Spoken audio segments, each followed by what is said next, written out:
I'm Lily. And I'm Kiev. And welcome to the portal of our minds. Dude,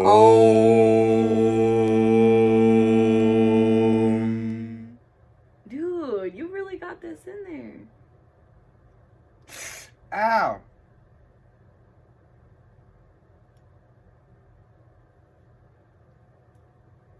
Magic.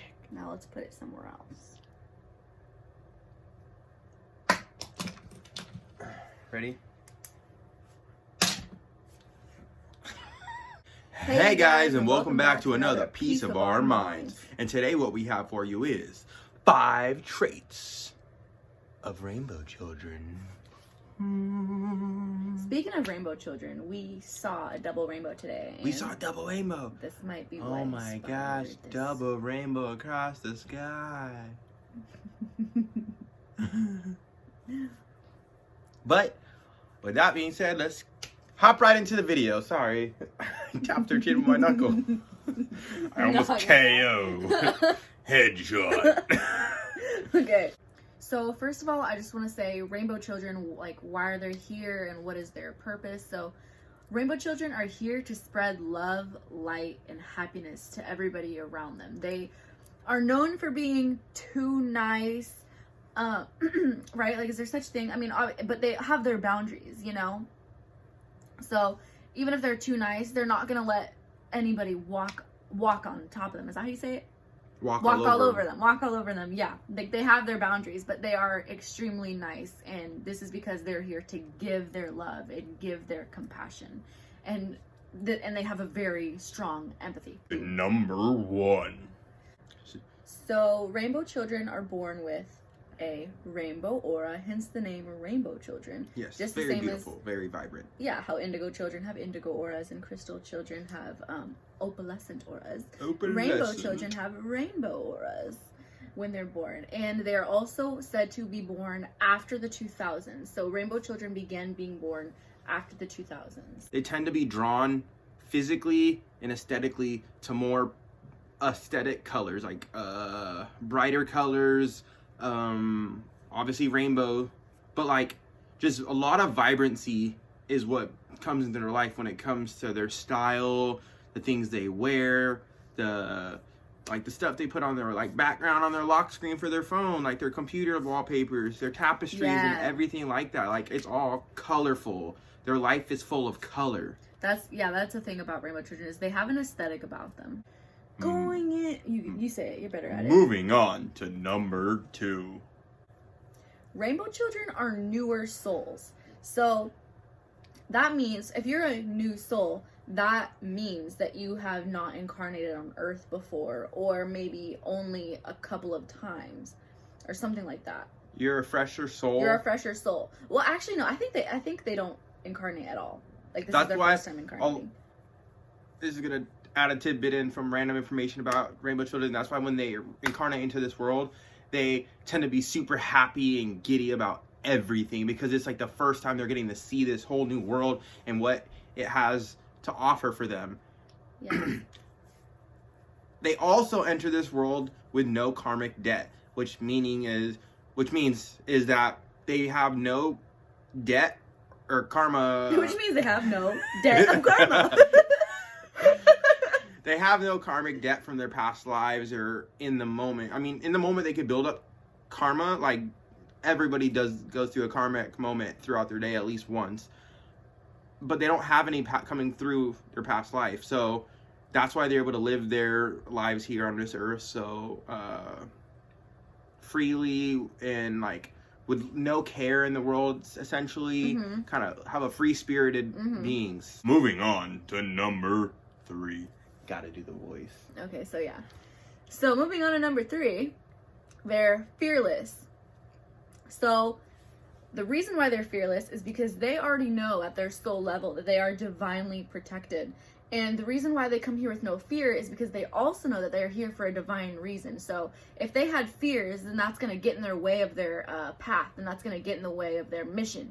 So their fears are out of the way, and all that's out of the way, and they just get right onto it, and they're riding that wave of their passion because they already know that they're taken care of and they're divinely protected. And it kind of plays into the part about them not having any karmic debt, because along with having karma, fear comes along with it, because you're always expecting something bad to happen next. Kind of like anxiety, I guess. Yeah. So they come into this world not, like I said, not caring, having very views like stresses or anything like that. So fear is non-existent in their eyes, which fear means false evidence appearing real. So there is no false evidence to appear real for them. So they understand that from very early on. Another thing about them being fearless, it gives them the ability to manifest things a lot quicker, because when they don't have any fear, their manifestations come a lot easier and quicker. Rainbow children can manifest like that. Oh, they want a little girl wants $2 to go to the ice cream truck real quick. Oh, finds $2 worth of quarters on the side of the street real quick to give to the ice cream man. Moving on to number 4. Rainbow children will come down here and they will choose usually either a crystal or an indigo parent. And this kind of goes along with the reason why they have no karmic debt and why they're fearless. So crystal parents and indigo parents are naturally going to be very supportive and nurturing towards a rainbow child and support their dreams, and what they say and what they do may be, you know, esoteric in a way, because, you know, kids be saying some stuff and, you know, most of us just look at them and be like, oh, they're just a kid, you know. But no, the crystal parents and the indigo parents know that kids be saying some real shit, you know, and they support what they're saying and they go along with it. You know, like if they say they you know, have this dream to change the world, you know, a lot of people out there are gonna be like, oh, okay, you know, or be like, okay, but not really believe it.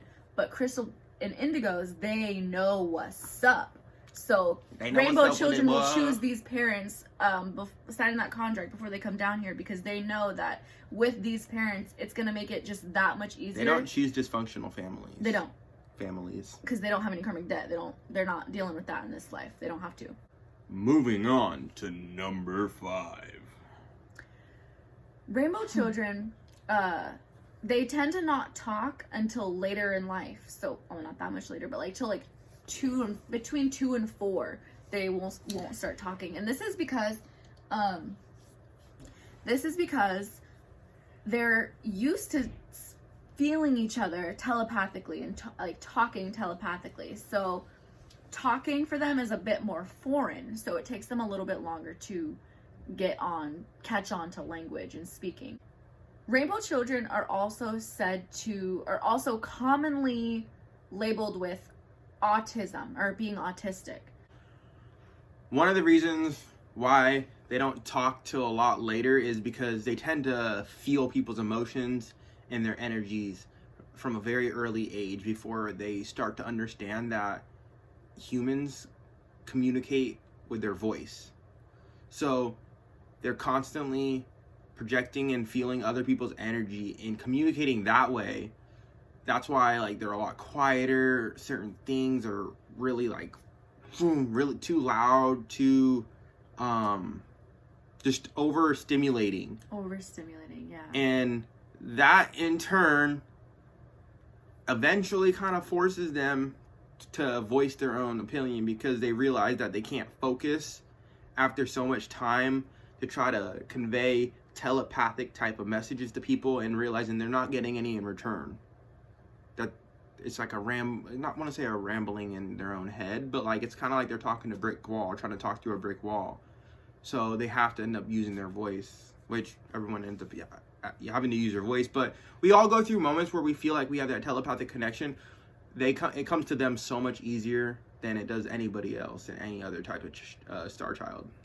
Definitely drop some comments below about what you think, or if you like, obviously feel free to let us know.